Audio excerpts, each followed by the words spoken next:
Hola, gracias al Señor que hoy meditaremos en su palabra y aprenderemos quién es Él y cómo debemos conducirnos en este mundo para honrar su nombre. Nos toca observar el texto de Nehemías capítulo 5 del verso 1 al 13.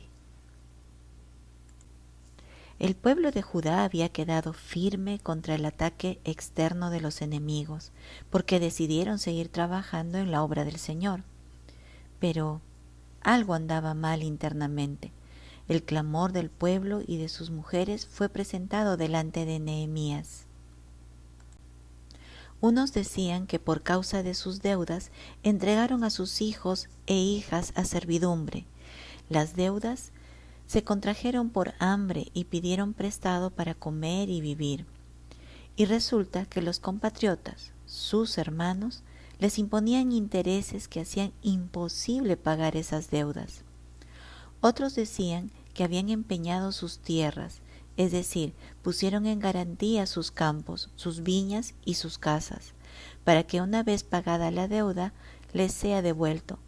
Pero los intereses eran tan altos que cada vez estaba más lejos de recuperar sus bienes, mientras los acreedores usufructuaban de esas tierras, de las viñas y de las casas que les habían dejado en prenda.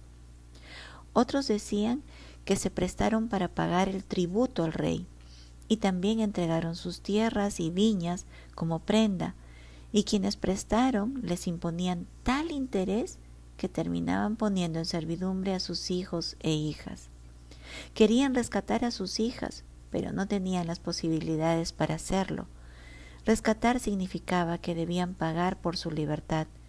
No podían hacerlo porque sus tierras y sus viñas eran de otros y no podían generar recursos para el rescate. Tal situación salió a luz ante Nehemías. Él se enojó en gran manera. Dice la Escritura que lo meditó y reprendió a los nobles y oficiales. ¿Por qué se enojó Nehemías? Porque vio que Judá no había aprendido la lección. ¿Acaso no fueron deportados a Babilonia casi un siglo atrás por dejar a un lado la palabra del Señor?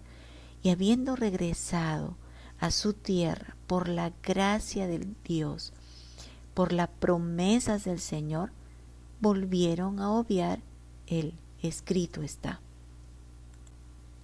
¿Qué dice la palabra en cuanto al préstamo? En Éxodo 22:25 dice: Cuando prestares dinero a uno de mi pueblo, al pobre que está contigo, no te portarás con él como logrero. Significa aquella persona que procura lucrarse por cualquier medio. Ni le impondréis usura. ¿Qué significa usura? Interés excesivo en un préstamo. Los judíos podían prestar al pobre, pero no podían tomar este préstamo como oportunidad de negocio para lucrar y despojar al que no tiene. Si prestaba para que su hermano comiera, no debía esperar ninguna ganancia. La ley decía que, si alguno tuviera la imperiosa necesidad de pagar una deuda, podía vender a sus hijos como siervos, pero solo podían servir por 6 años, y en el 7º saldrían libres. Si alguien ponía en prenda sus tierras o sus casas, si no tenía para pagar el préstamo, al 7º año de contraída la deuda debía pagarle el saldo, pero si no conseguía lo suficiente para que se las devuelva, debía volver a ser de su posesión en el año del jubileo. Esto era cada 50 años. En conclusión, en el pueblo judío era permitido el préstamo, pero estaba prohibido el cobro de intereses excesivos, que eran impuestos para despojar y tomar para sí los bienes o hacerse de esclavos. El pueblo judío debía prestar por un acto de compasión y no de negocio lucrativo. El profeta Jeremías estuvo amonestando en el nombre del Señor a su pueblo con respecto al pecado de lucrar, aprovechando la necesidad de sus hermanos. Esto sucedió antes de la deportación a Babilonia. Miren lo que dice en Jeremías capítulo 34 del verso 8 al 11. Palabra de Jehová que vino a Jeremías después que Sedequías hizo pacto con todo el pueblo en Jerusalén para promulgarles libertad, que cada uno dejase libre a su siervo y a su sierva, hebreo y hebrea, que ninguno usase a los judíos sus hermanos como siervos. Cuando oyeron todos los príncipes y todo el pueblo de que había convenido en el pacto de dejar libre cada uno a su siervo y cada uno a su sierva, que ninguno los usase más como siervos, obedecieron y los dejaron. Pero después se arrepintieron e hicieron volver a los siervos y a las siervas que habían dejado libres, y los sujetaron como siervos y siervas. ¿Cómo no iba a estar enojado Nehemías? El Señor les mandó tremendo juicio por no considerar su palabra escrita en la ley de Moisés, y ahora, en su generación, vuelven a hacer lo mismo. ¡Qué indignación! Así que, con toda autoridad, reprendió a los nobles y oficiales que estaban cometiendo este pecado, y les pidió que devolvieran todo lo que retenían como prenda y no cobraran los intereses.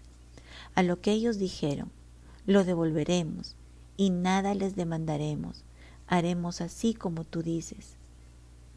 Seguro que Nehemías se alegraría ante la respuesta de los nobles y oficiales cuando escucharon su reprensión. Se alegraría porque ellos fueron sensibles a la palabra de Dios.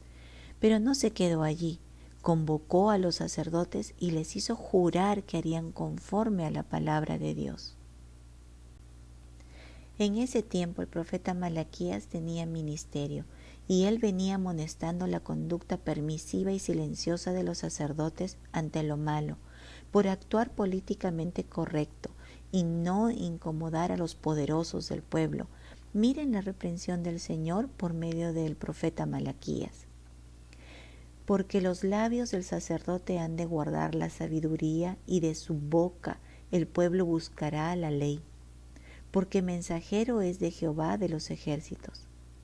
Mas vosotros os habéis apartado del camino, habéis hecho tropezar a muchos en la ley, habéis corrompido el pacto de Leví, dice Jehová de los ejércitos. Por esto Nehemías convocó a los sacerdotes para demandarles que cumplieran su mandamiento delante de Dios. Les dejó la responsabilidad de instruir al pueblo con la palabra, algo que habían dejado de hacer por favorecer al poderoso. Y no nos extrañaría que los mismos sacerdotes hacían lo que los nobles y oficiales habían hecho en contra de la palabra del Señor, tomando siervos de su propio pueblo. Nehemías se puso como ejemplo de un verdadero hijo de Dios. Dice en el verso 10: también yo y mis hermanos y mis criados les hemos prestado dinero y grano. Quitémosle ahora este gravamen. Nehemías prestó, pero no usó de esto para enriquecerse, porque él podía sacudir sus vestidos y mostrar que nada guardaba para sí. Asimismo, emitió un juicio para los que no cumplan la palabra de Dios, que el Señor los despoje y los deje vacíos por desobedientes. Ante esta reprensión de Nehemías, el pueblo respondió: amén, así sea, y alabaron a Jehová.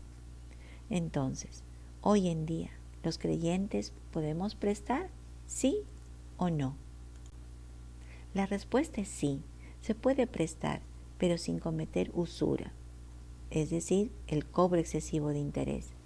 En Deuteronomio 23, verso 20 nos dice que al extraño, o sea, es decir, al extranjero, se le puede pedir interés. El mismo Señor Jesús relató una parábola sobre los talentos, monedas de su tiempo, que, aunque tiene una aplicación espiritual esta parábola, la historia también nos dice que, en sus detalles, El amo dio talentos a sus siervos y a su regreso debía recibir ganancias de los intereses, como está escrito en Mateo 25-27. Pero le pidió fructificar a cada uno conforme a la capacidad que podía devolver y no les exigió más allá de esto. El principio es que se puede prestar y pedir un tipo de interés, pero jamás uno que agobie al que se presta. En caso de que el préstamo sea para sustento de vida o una urgencia que implica necesidad urgente, la palabra de Dios nos enseña que no se debe cobrar interés y más bien debiéramos considerar darlo como ofrenda para no poner carga sobre el hermano necesitado. En Lucas capítulo 6 del verso 34 al 35 dice que incluso debemos prestar a nuestros enemigos, no esperando nada de ellos. Pero hay que ser mayordomos fieles y no prestar a quien no quiere trabajar, porque debemos recordar que la palabra de Dios dice en 2 de Tesalonicenses capítulo 3 verso 10, porque también cuando estábamos con vosotros ordenábamos esto: si alguno no quiere trabajar, tampoco coma. Ahora, hemos hablado del que presta, pero cabe también decir sobre el que es beneficiario del préstamo. La palabra del Señor dice en Proverbios 22:7, el rico se enseñorea de los pobres y el que toma prestado es siervo del que presta. Hay personas que muestran una generosidad sana para con su prójimo. Uno lo nota. Yo lo he visto muchas veces en personas que realmente tienen una generosidad sana delante del Señor. Pero también hay quienes su generosidad, entre comillas, tiene una demanda, una sutil exigencia y un, a veces notorio, señorío sobre el beneficiario de su generosidad. Hermanas, yo les ruego que disciernan, porque la palabra del Señor advierte en 1 Corintios 7:23, por precio fuisteis comprados, no os hagáis esclavos de los hombres. El principio que aquí debemos atesorar en el corazón es que no vendas tu dignidad a nadie, no abarates tu vida por migajas, eres sierva de Cristo, no esclava de los hombres, y el Señor suplirá todo lo que te haga falta conforme a sus riquezas en gloria. Pídele perdón por mirar a alguna persona como tu sustentador o tu sustentadora, o tu recurso, o tu refugio, o tu salida a la necesidad, en vez de mirar a Cristo como tu proveedor y tu sustentador. ¿Acaso no dice la palabra del Señor que Él tendrá cuidado de nosotros? ¿Él miente? No, de ninguna manera. Él lo hace, pero hay que creerle a Él. Hasta aquí llegó la lección de hoy. Nos vemos en la próxima. Dios les bendiga.